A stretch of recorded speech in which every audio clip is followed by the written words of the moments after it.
Heather and I many times have discussed the fact that modernity has taken many essential human functions and it has shifted them to the market, right? Whereas a person 200 or 300 years ago would have had many close contacts. They probably would have known many of them for their whole life. They would have had a life partner. They would have produced children almost automatically. Those relationships would have been very important to them. All of those things would be true. Now, children are very optional. Partners are increasingly optional. And as the pandemic set in, it dawned on us that people trapped without even a single person that they could look in the eye and say, is this making sense to you? Because I hear everybody saying nonsense and I don't know what to make of it. If you didn't have one person that you could trust to say, yeah, I see it too, you were in grave danger of not making any sense at all.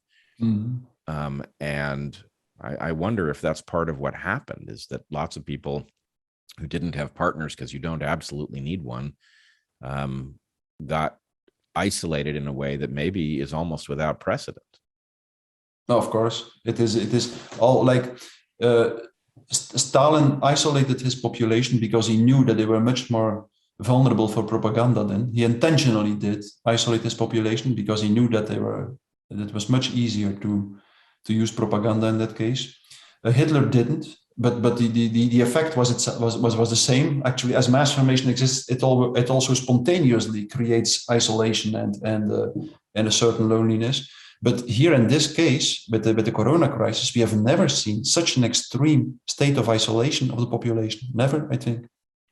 And at the same time, people were constantly bombarded with these messages, with propaganda through their iPhones, through television, through radio, constantly. So it was the most extreme example of an optimal situation to use propaganda. So a couple things I want to make sure we highlight here. One is your point about one mass formation often follows another. I was going to ask you about this because what I've seen, and I almost wonder if there's not an addiction where because people feel isolated, and I will argue in a moment that is the most, because our ancestors were starving and because no human is equipped to survive alone in the world, being isolated is a terrifying experience because it's basically a precursor to starving to death. So when people feel that isolation, either because it's induced by somebody who wants to control them or because it's a natural consequence of technologies and economic systems that separate us, they have this desire to replace something that they've lost. They don't necessarily know what it is, but when it is offered in the form of sign up for this narrative and you suddenly become part of this large enthusiastic group, right? We're going to be the winners. We're going to end up with the food. And all you got to do is believe these things and say them and punish the right people. And you can be one of us, right? That satisfies, it relieves the pressure of the threat, right? And then the point is, at some point, coronavirus stops being a compelling narrative, or the slate of beliefs is so far off the evidence, and podcasts are so full of people talking about, the hazards that you may have exposed yourself to if you believed these things, that they're not enthusiastic about it anymore. And so then the point is, well, they're still looking for something that causes them to feel safe and together with people. And so they're primed for some other topic. And I watched Trump as this uniting force, right? We have to do away with this demon, become the public health narrative, right? They're obviously almost unrelated topics. And yet people went seamlessly from one to the other because they were on the same team and they had become addicted to that team. And I do wonder where we are now.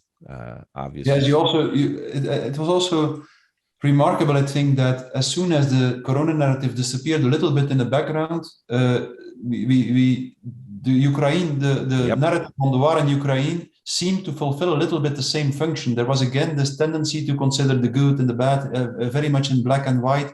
And then also there was like a new object of anxiety and a new intolerance for dissonant voices. Also this new enthusiasm, this new solidarity. Yes. I also think like at the moment now, it seems that mass formation became a little bit milder, mitigated a little bit, but I don't think we are rid of.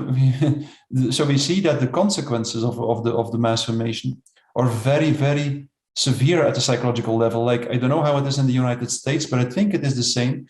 But now that students are allowed to come back to university to follow courses on campus, they don't show up anymore. Only 5% shows up. The same holds for the professors and the assistants at university. The buildings are empty. In companies, I hear the same story. And the cultural sector, the theaters and the movies, nobody shows up. So that shows us something very specific, namely that the mass formation was extremely destructive at the level of the social bond. And that, a social bond, people always at the same time find their deepest satisfaction in the social bond, but they also have to overcome a certain resistance to take a step to the other because of all kinds of things, shame, anxiety, uncertainty, self-awareness, and so on. And so if the psychological energy invested in the social bond goes below a certain threshold, then you typically see that people prefer to stay home. And that's what they do now. Many people stay home, or many people don't go back to work, don't go back to university. And this probably will prepare them for an even more intense example of mass formation in the nearby future, unless, again, and that's so important, the dissonant voices really do their best, continue to speak out. And I'm confident that there is a group of people who is very determined now that they won't remain silent and that they will speak out. So I'm confident that in the years to come probably will be very difficult years, but the group who defies the masses and refuses to buy into the mainstream narrative will be large and determined enough, I think, to keep open a certain path, no matter how difficult it is, so that the totalitarian system cannot destroy everything. Well, we have to figure out how to retain our ability to speak to the world. I think the people who have emerged globally, it's a very powerful group of people, and I think we are well positioned to speak carefully about what's unfolding. And I agree that what is to come may be well worse than what we've already seen.